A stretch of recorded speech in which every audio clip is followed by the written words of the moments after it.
Gadis itu memutar kunci pintu, tanpa sengaja mengaktifkan mekanisme tersembunyi. Seketika, lampu merah di langit-langit menyala. Pria berjanggut sempat bercanda bahwa pengaturan itu terlihat sangat realistis.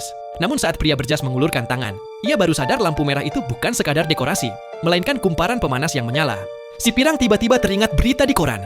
Ruangan yang sama pernah terbakar tahun lalu, dengan hanya satu orang yang selamat dari 6 korban. Firasat buruk menyelimuti dirinya. Ia mengetuk jendela, tapi yang terdengar hanya suara robotik dari luar. Pria berambut keriting mencoba memecahkan jendela, namun alat pemadam api yang diambilnya ternyata palsu, terbuat dari plastik.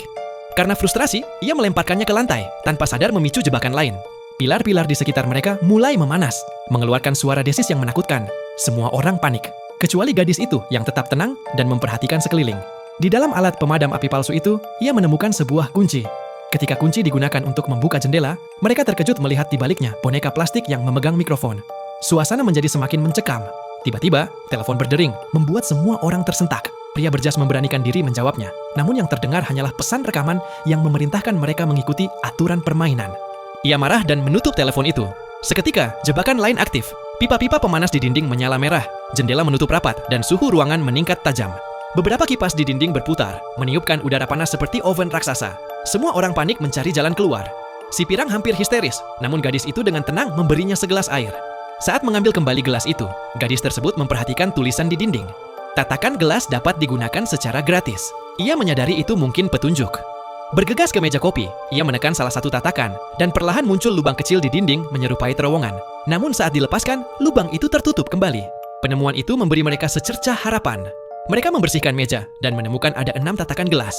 Saat keenamnya ditekan bersamaan, sebuah pintu rahasia terbuka. Terowongan pelarian. Pria berjas masuk terlebih dahulu dan merangkak ke dalam.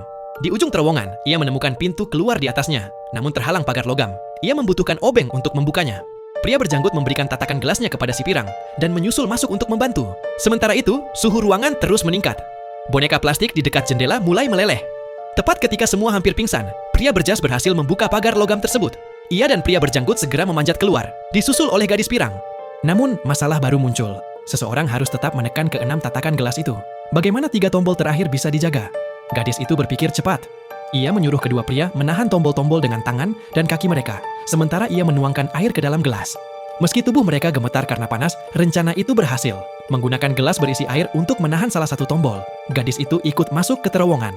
Kedua pria menirunya, mengisi gelas air untuk menahan tombol-tombol lainnya. Namun ketika tiba pada cangkir terakhir, mereka mendapati tangki air sudah kosong. Si Pirang telah meminumnya sebelumnya, dan kini tidak ada air tersisa. Kedua pria panik dan saling menyalahkan.